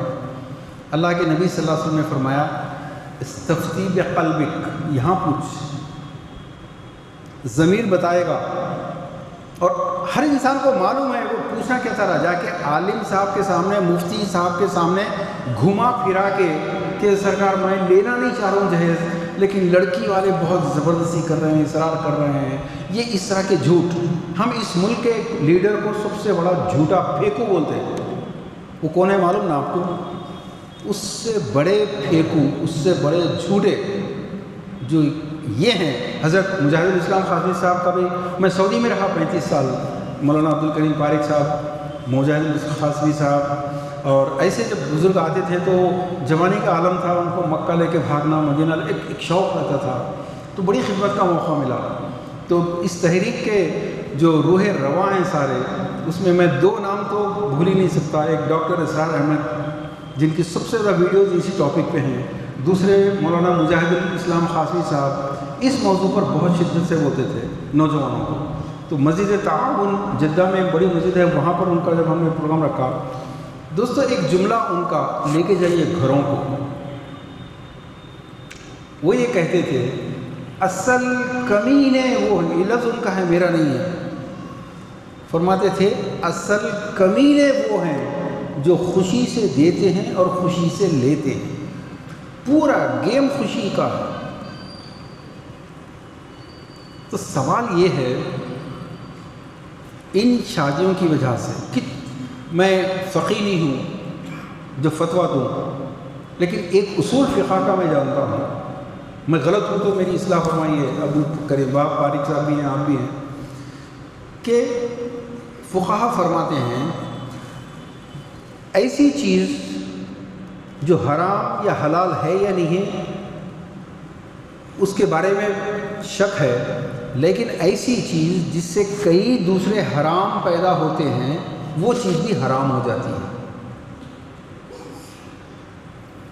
اب شادی کے دن کا کھانا لوگ بہت معصوم بن کے سوال کرتے ہیں، جیسے علماء مفتی سمجھتے نہیں اس بات کو۔ ایسا نہیں ہے دوستو،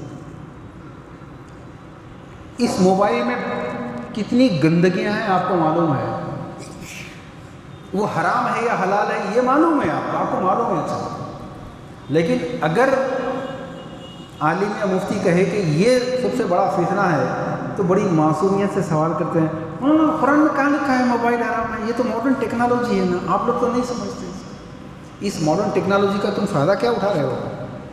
اس سے جو حرام کاری کر رہے ہو اس کے لیے ہو سکتا ہے وہ موبائل ایک کے لیے حرام ہو جائے، دوسرے کے لیے حرام نہ ہو، ڈیپینڈ تو استعمال پہ کرتا ہے۔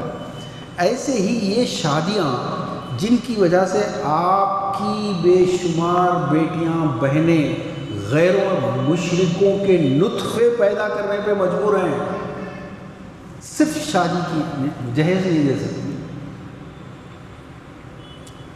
منگنی کا خرچہ برداشت نہیں کر سکتے، غیروں کے آگے جا رہی ہیں، تو کیا اب ایسی رسمیں جس شادی میں ہوں اس کا دعوت نامہ قبول کرنا حرام ہونا چاہیے یا حلال؟ استفتی بقلب، ضمیر سے پوچھو، کیوں علماء اور مفتیوں کو چکمہ دے رہے ہو؟ ایک اور حدیث ایسی ہے، آپ صلی اللہ علیہ وسلم، راوی کا بیان ہے کہ آپ صلی اللہ علیہ وسلم نے سینے کی طرف اشارہ کر کے فرمایا التقویٰ ہا ہونا، تقویٰ یہاں سے پوچھو، سب پتہ ہے۔ سب سے زیادہ بربادی ان شادیوں کی یہ نوجوان، یہ جینیس لوگ، یہ ذہین ہیں، یہ بزنس مین، کامیاب بزنس مین بن سکتے ہیں۔ اللہ کے نبی صلی اللہ علیہ وسلم نے مسلمان کو بزنس کا، تجارت کا حکم دیا ہے۔ ایک حدیث میں بات سمجھ میں آئے گی کہ کیوں تجارت کی اتنی اہمیت ہے۔ آپ کے جیبوں میں اس وقت اسرائیل ہے، اور اسرائیل مٹھی بھر ہے عربوں کے سامنے۔ یہ اے ٹی ایم کارڈ کس کا ہے؟ یہ بیٹھی ایک منٹ سے بھی کم میں آپ پیسے ٹرانسفر کر سکتے ہیں، آپ پرچیزنگ کر، یہ سب کس نے دیا ہے؟ اسرائیل، یہودی۔ کیوں؟ کہ وہ تجارت میں آ گیا، اور اللہ کے نبی آپ سے کہہ رہے ہیں الید العلیٰ خیر من ید السفلی، اوپر والا ہاتھ، تنخواہیں دینے والا ہاتھ، چندے دینے والا ہاتھ، یہ خیر سپرلیٹو ڈگری ہے، سب سے بہتر ہے ید السفلی، یہ تنخواہ لینے والا نیچا ہاتھ ہے، نچلے والے ہاتھ سے بہتر ہے اوپر والا ہاتھ۔ اللہ کے نبی نے آپ کو اوپر والا ہاتھ بننے کے لیے کہا۔ بزنس مین، تاجر، تجارت کا بشارت دی ہے، اللہ نے رزق کے 10 دروازے رکھے۔ کتنے؟ 10، 9 دروازے تجارت کرنے والے کے لیے۔ مگر تجارت کے لیے کیا چاہیے؟ پیسہ۔ پیسہ کہاں گیا؟ آپ کے میرے دادا جان نے ہماری پھپھوؤں کی شادی پہ برباد کیا پیسہ، بارات کا کھانا کھلایا، انگیجمنٹ کی، جہیز ہنڈے کی رقم دی، کس کو دی؟ ہمارے پھپھا جان۔ وہ پیسہ اگر آپ کے والد کو، میرے والد کو ملتا تو ہم لوگ فیکٹریز، انڈسٹریز کے مالک کے بیٹے ہوتے، ہم تجارت کرتے، پوری قوم آٹو چلا رہی ہے، یس اور نو؟ پوری قوم خالی ریٹیل کے دکانیں کھول کے بیٹھی ہے، بروکر ہیں، اسسٹنٹ ہیں، رڈی کے، راؤ کے، فلاں فلاں کے ہیں۔ کیوں؟ پیسہ کہاں گیا؟ پیسہ پھوپھوں کی شادی میں گیا۔ یہ جو آپ کے پھوپھا جان ہیں نا، یہ جو بھائی جان ہیں آپ کے، یہ وہ ڈاکو ہیں۔ کیوں یوں کہہ رہا ہوں اتنے سخت الفاظ؟ کیونکہ آپ بھی پھوپھا جان بننے والے ہیں کسی۔ یہ وہ ڈاکو ہیں جنہوں نے ہمارے ابا کا وہ ترکہ کھا گیا جو آپ کے نصیب میں آتا تو آپ کم از کم آج آپ کو کوئی پنکچر والوں کی قوم نہیں بولتا تھا۔ اس کے بعد ہمارے ابا جانوں کا زمانہ آیا تو بڑی آپا کی شادیوں میں گھر بکا، منجلی آپا کی شادی میں سود پہ پیسہ آیا۔ اب ایک سوال، اب آپ کے کل شادی ہونے کے بعد 3-4 بیٹیاں ہو جائیں گے، 3-4 نواسیاں ہو جائیں گے، آپ کے پاس بیچنے کے لیے کیا ہے کل؟ یہ بچیاں کہاں جائیں گی؟ بجائے اس کے کہ جیسا مولانا نے فرمایا کہ غیر قوم کی لڑکیاں تمہارے پاس تمہارے خدموں میں آئیں گی اگر تم سنت کو قائم کر دو، لیکن اگر تم سنت کو قائم نہیں کر سکے تو پھر تمہاری بیٹیاں آج جتنی تعداد میں جا رہی ہیں اس سے ڈبل ٹربل 10 گنا 100 گنا زیادہ یہ ادھر جانے والی ہیں۔ کیا اس شادی کے سسٹم کا دعوت نامہ میں جانا چاہیے؟ اور پھر یہ کتنے حرام کے راستے ہیں دوستو، پوری رات ہو جائے گی، میرے پاس ابھی 4-5 منٹ ہے، میں جلدی بات ختم کرتا ہوں۔ حرام حلال کا فیصلہ آپ کا ضمیر بھی کرتا ہے۔ ویلنٹائن ڈے حرام حرام حرام حرام، ارے بھائی کیوں حرام؟ یہودیوں کا ہے۔ کیوں؟ اللہ کے نبی نے فرمایا ہے صلی اللہ علیہ وسلم، من تشبہ بقوم فہو منہم،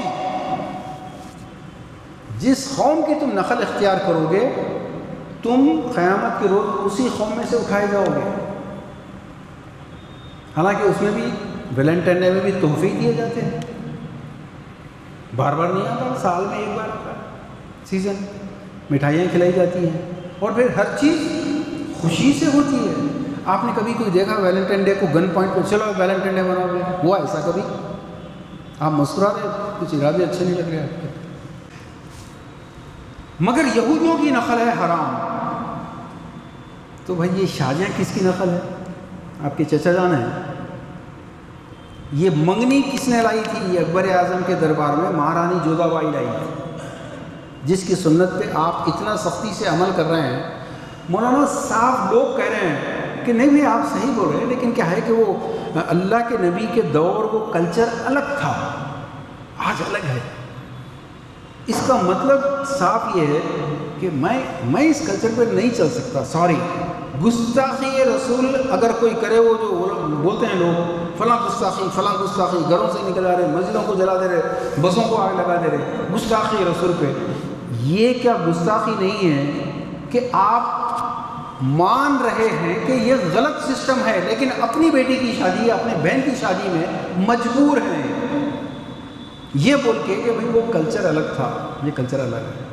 ایک صاحب فرماتے ہیں دراصل ہمارا خاندان بڑا ہے، استغفر اللہ، اس کا مطلب یہ ہے، یہ کہنا چاہ رہے ہیں اللہ کے نبی کا خاندان نہیں ہوگا، میرا خاندان بڑا ہے۔ کیا یہ گستاخی نہیں؟ دوستوں میں سوالات آپ کے سامنے رکھا، کیا یہ گستاخی نہیں ہے؟ آپ اتنے بڑے ہو گئے۔ کوئی صاحب فرماتے ہیں بڑے بزرگ بن کے ناصحانہ انداز میں جس کی جو استطاعت ہے کرنا چاہیے۔ کتنا پیارا جملہ ہے۔ مطلب یہ نکلتا ہے اللہ کے نبی کی جو استطاعت تھی انہوں نے کیا، میری جو استطاعت ہے میں کر رہا ہوں، یہ کھلم کھلا بول رہے ہیں۔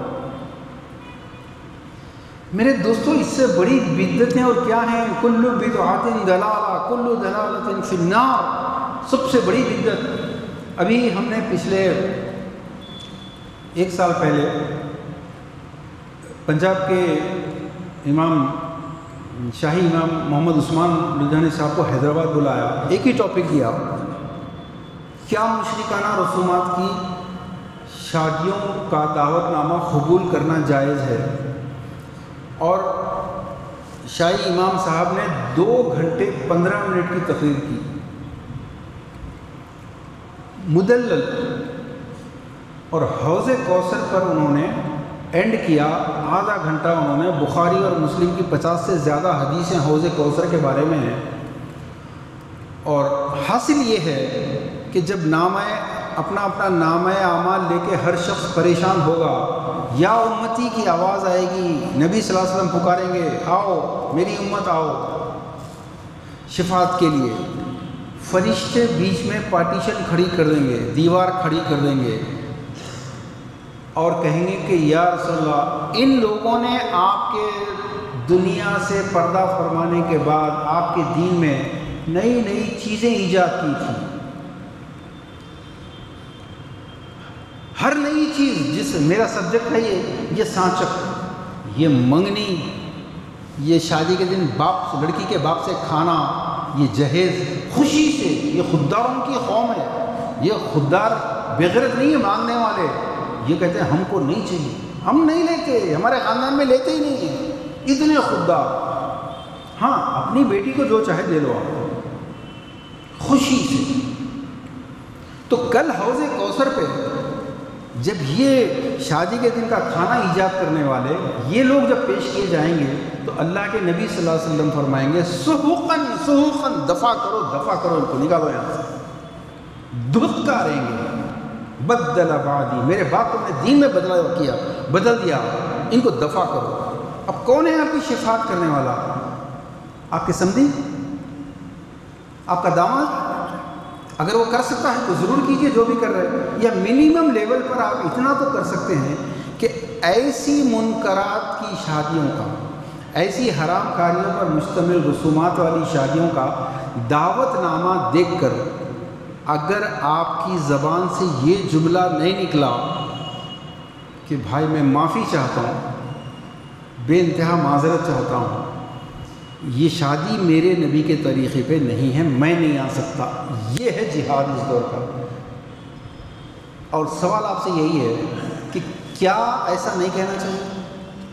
کیا ایسی شادی میں صرف آپ کا بہن بھائی ناراض ہو جائے گا اس ڈر سے جائیں گے آپ نبی سے؟ آپ کو فیصلہ کرنا پڑے گا۔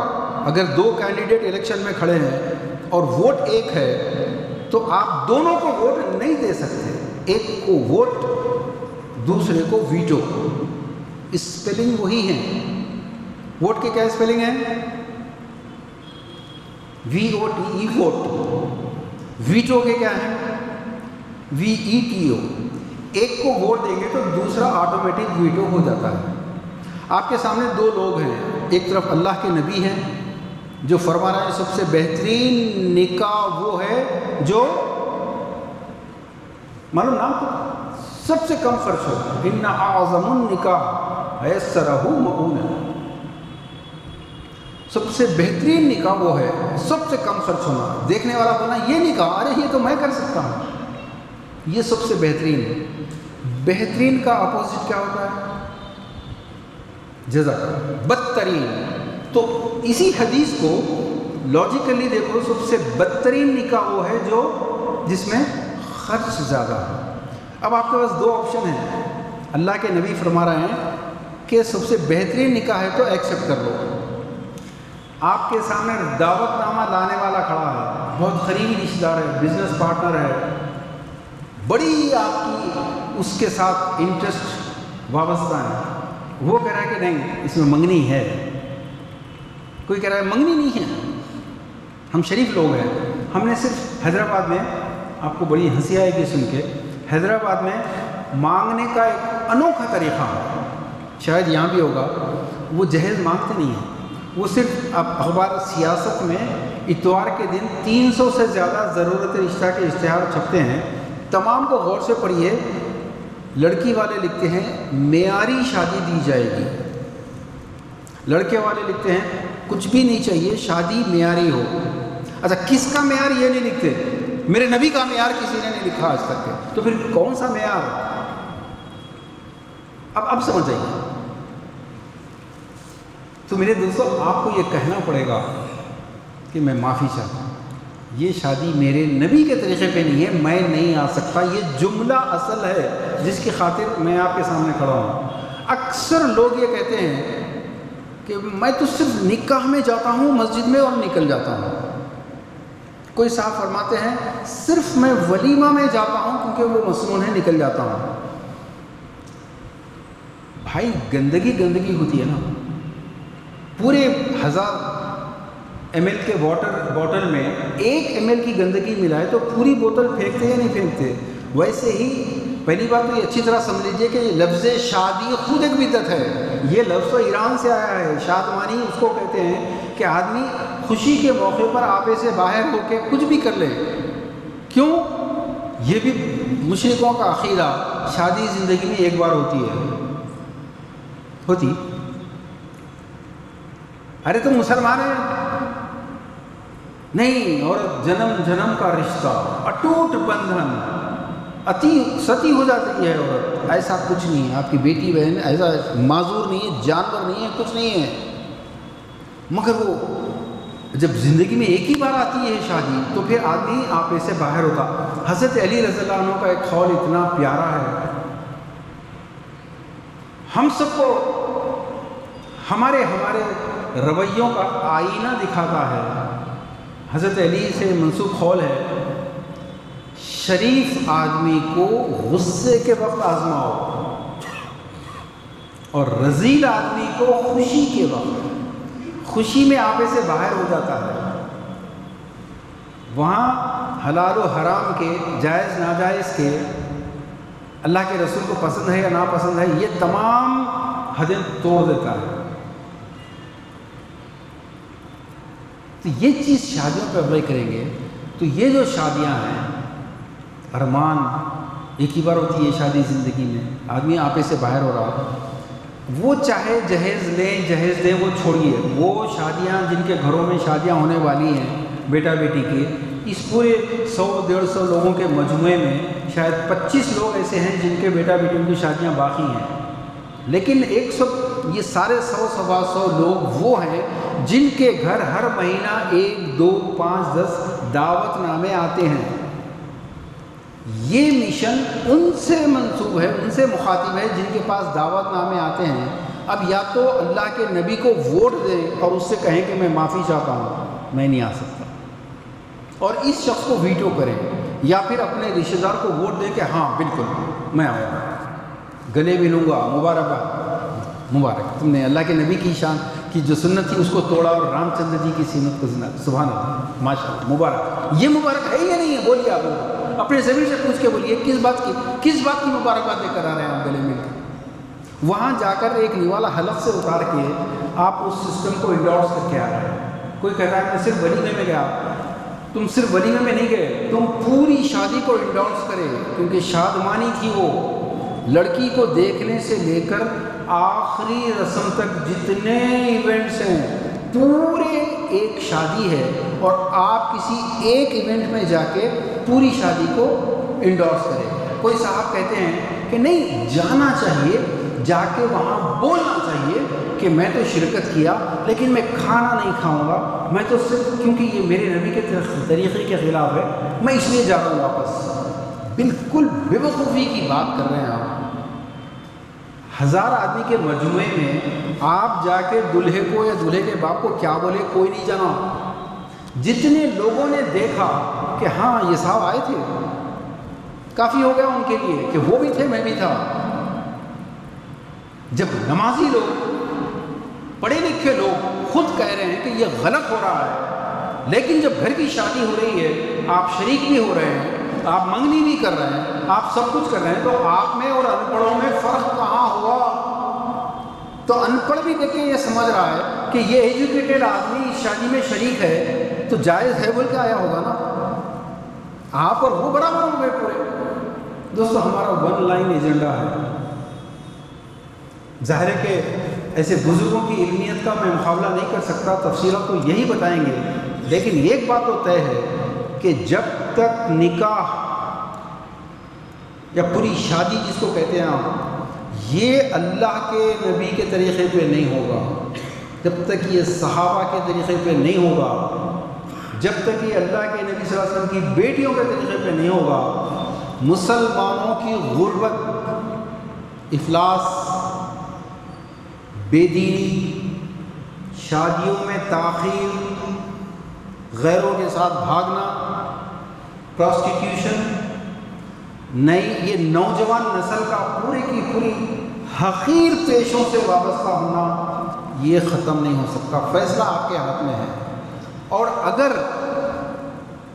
ان بزرگوں کی برسا برس کی محنت کے نتیجے میں صرف یہ 100-125 لوگ قسم کھا لیں آج مسجد میں کہ آج کے بعد کسی ایسے کمینے شخص مجھے مجاہد اسلام خاصی صاحب کے الفاظ یاد آ گئے, آج کے بعد کسی ایسے شخص کی شادی کے دعوت نامے کو قبول نہیں کروں گا جو میرے نبی کے طریقے کے خلاف شادی کر رہا ہے. اور بعض لوگ کہتے ہیں رخصہ یا دعوت نامہ لے کے رکھ لیتے ہیں لیکن شادی میں نہیں جاتے. اس سے زیادہ بزدلانہ عمل کوئی نہیں ہے. ظالم کے سامنے کلمہ حق کہنا سب سے بڑا جہاد ہے. آپ کو یہ جملہ بولنا پڑے گا, معافی چاہتا ہوں میں نہیں آ رہا ہوں, تاکہ اس جملے سے تکلیف پہنچے, دل میں تیر لگے, اس کو اس کے ضمیر کو جھنجھوڑے, اس کو شرم دلائیے, اس کو غصہ. دوستو ایک حدیث اجازت کرنے کی پیش کرنے کی اجازت دیجیے. طویل حدیث ہے. کسی بستی پر عذاب نازل کرنے کا حکم دیا گیا. فرشتوں نے کہا وہاں تو بڑا نیک آدمی ہے, پلک جھپکنے کی دیر تک بھی وہ کبھی نافرمانی نہیں کرتا. اللہ نے فرمایا پہلے عذاب اس پر الٹو, اس کے بعد کے الفاظ جو اب تک پہنچانے ہیں وہ یہ ہیں کہ جب ہمارے احکامات ٹوٹتے تھے تو اس کو غصہ نہیں آتا تھا. اس امت کو غصہ نہیں آ رہا. آپ کی بہنیں غیروں کے ساتھ بھاگ رہی ہیں, غصہ نہیں آ رہا. ان شادیوں کی وجہ سے ہزاروں نوجوان برباد ہو جا رہے, غصہ نہیں آ رہا. نوجوان لڑکے ڈرگس کے گانجے کے عادی ہو جا رہے. کیا کریں گے 30-30 سال تک کے لڑکی والے کہہ رہے ہیں ذاتی گھر ہونا, نوکری ہونا, تنخواہ بڑی ہونا, گرین کارڈ ہونا, شادی نہیں کر پا رہے. وہ گانجا پی رہے رات بھر بیٹھ کے, آپ کو غصہ نہیں آ رہا. اس کی جڑ یہ شادیاں ہیں. ان شادیوں کو دیکھ کر غصہ کیوں نہیں آ رہا؟ تو اس شخص کو غصہ دلاؤ. وہ جا کے 10 لوگوں کو بولے گا کہ انہوں بولے میرے کو اللہ کے نبی کے طریقے پہ نہیں ہے. اس میں سے 5 لوگ آپ کو کنڈم کریں گے. داڑھی تو ہے نہیں, آپ سنت سکھا رہے ہیں ہمارے کو اتنی سی داڑھی لے کے. کوئی بولے گا کہ اچھا ان کے ابا کیسے شادی کرے تھے کہ ہم کو نہیں معلوم. وہ مائکروسکوپ لے کے آپ کے دامن میں دھبے تلاش کریں گے. لیکن باقی 5 جن میں سے جس کی بیٹی طلاق لے کے آ گئی, جہیز کی وجہ سے خودکشی کر لی, غیر کے ساتھ بھاگ گئی, جس کے بیٹے کنگال ہو گئے, وہ بولیں گے صحیح بول رہے ہیں. یہ بحث پیدا کیجئے. میلاد النبی جائز ناجائز پر جب بحث ہو سکتی ہے, رفع یدین پہ بحث ہو سکتی ہے, فاتحہ دینے نہیں دینے پر بحث ہو سکتی ہے, بھائی الگ ہو رہے ہیں وہابی غیر وہابی کے جھگڑے میں, تو یہ بحث کیوں پیدا نہیں کر سکتے؟ اور مرد اب اتنا وقت نہیں ہے. الرجال قوامون علی النساء بما فضل اللہ بعضهم علی بعض بما انفقوا من اموالهم. وہ تفصیل کا وقت نہیں ہے. مرد ہی اس بنیاد پہ ہے کہ خرچ مرد کرے گا. پلنگ عورت کا آئے یہ مرد کی شان کے خلاف. خوشی سے یہ دھوکہ ہے. کئی اس میں دھوکے شامل ہیں, لیکن آپ کو اٹھنا پڑے گا. مہر کیا ہے دوستوں؟ ٹائم نہیں ہے, پھر کبھی عرض کریں گے. مختصر یہ سمجھیے, مہر ایک ون سائیڈڈ چیز کا نام تھا. مہر واجب ہے, مہر ادا نہ ہو تو نکاح باطل ہے. لیکن مہر کی ڈیفینیشن جو بدل گئی ہے, مہر 11,000, کھانا 5 لاکھ, جہیز 10 لاکھ, مہر کی ویلیو دفن. اب عورت کو شادی اس سے کرنی ہے جس کی قیمت اس لڑکی کا باپ افورڈ کر سکتا ہے. عورت کی مرضی دفن ہوئی. اب آپ کی بیٹیاں بہنیں غیروں کے ساتھ نہیں بھاگیں گی. کیوں نہیں بھاگیں گی؟ جو رائٹس عورت کا تھا اسلام میں وہ تو آپ نے چھین لیا. اب وہ رائٹ اس کو کہیں اور مل رہا. کم از کم غیر جہیز تو نہیں مانگ رہا نا. تو میرے دوستو, کیا آپ یہ عہد کر سکتے ہیں؟ اور بخدا اگر یہ 100-125 لوگ عہد کر لیں آج کے بعد, ناگپور میں انقلاب آئے گا. یہ بحث چھڑ جائے, انقلاب آئے گا. آج کے بعد ایسی شادی کا دعوت نامہ جس میں مشرکانہ رسومات ہو، آپ کی زبان سے ایک جملہ نکل جائے، یہ جملہ پورے ناگپور میں آگ لگا دے گا۔ آپ نہیں چاہتے ایسا ہونا؟ آپ کو عزت پیاری ہے، اللہ کے نبی کے دین لٹ رہا ہے، وہ اس کی کوئی فکر نہیں ہے، اپنی عزت پیاری ہے۔ کیا آپ لوگ یہ عہد کر سکتے ہیں؟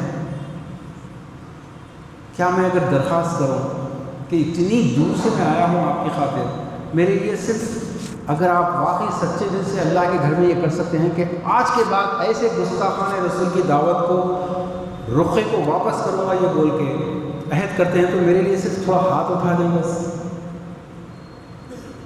کون یہ عہد کرنے تیار ہے؟ صرف تھوڑا سا ہاتھ اٹھا دیں، جزاک اللہ۔ دوستو یہ جو ہاتھ اٹھا رہے ہیں دیکھ لو، آپ کے پاس بیٹا ہو تو جاؤ ان کے گھر، آپ کے پاس بیٹی ہے تو ان کے گھر جاؤ، دیکھو کیسے شادی۔ اللہ تعالیٰ ہم سب کو توفیق عطا فرمائے۔ میں ایک مرتبہ پھر دل کی گہرائیوں سے شکر گزار ہوں، آپ نے بے انتہا عزت دی، یہ انتہائی اعلیٰ ظرفی ہے کہ اتنے اہم پروگرام کو آپ نے میرے لیے ڈسٹرب کیا، جزاک اللہ خیر۔ وآخر دعوانا السلام علیکم، مستاخی معاف ہو۔ میرا خیال ہے کہ علماء کرام کو آگے آنا چاہیے کہ ایسی شادی کی نکاح میں نہیں پڑھاؤں گا، ورنہ ایسی شادی میں شامل ہوگا۔ سب سے پہلے تو یہ ہونا چاہیے، لیکن علماء کرام خود نکاح پڑھاتے ہیں اور ایسی شادی میں شامل بھی ہوتے ہیں، اس کا کیا کہیں گے؟ تو پہلے تو علماء کرام کو اختلاف کرنا چاہیے اس پر، کیونکہ میں نے ایسی شادیوں میں دیکھا ہے کہ علماء کرام خود شریک ہوتے ہیں بڑی شادی میں، جی سارا لونے کے وہاں شادی میں شریک ہوتے ہیں، خطاب کرتے ہیں اور نکاح پڑھاتے ہیں۔ تو پہلے تو علماء کرام کو آگے آنا چاہیے، عوام کو تو بعد میں۔ 100% صحیح ہے، میری وہ حیثیت نہیں کہ میں، مسئلہ یہ ہے کہ یہ بالکل 100% صحیح کہہ رہے ہیں، مگر علماء کرام کو کہہ دوں گا میں تو سارے علماء لپیٹ میں آتے ہیں، سارے علماء نہیں ہیں ایسے۔ ہاں میجورٹی آف دا علماء، اور مجھے کہنے دیجئے میجورٹی آف اہل حدیث، majority of Deoband, majority of Barelvi, یہ سب سے بڑی رکاوٹ ہے۔ ایک طرف یہ جہیز کے خلاف فضول خرچی پہ تقریریں گھنٹوں کرتے ہیں، دوسری طرف جب بات آتی ہے ایسی شادیوں کا دعوت نامہ قبول کرنے کی تو فوری ایک چور دروازہ کھول کے دیتے ہیں۔ اگر لڑکی والے خوشی سے دے رہے ہوں تو جائز ہے، اس چور دروازے نے ساری بربادی کرنی ہے۔ اللہ کے نبی نے جب نہیں کیا کوئی عمل تو اس کو پھر بھی چور دروازے سے کرنے کی اجازت دینے والے آپ کون؟ یہ گمراہی ہے، مگر ان علماء کی مجبوریاں بہت ہیں۔ چھوڑ دیجئے، آپ کو آپ کی خبر کا جواب دینا ہے۔ کیا دوست آپ آج کے بعد بھیجیں گے اسے، رخے کو واپس کریں گے؟ وآخر دعوانا الحمدللہ۔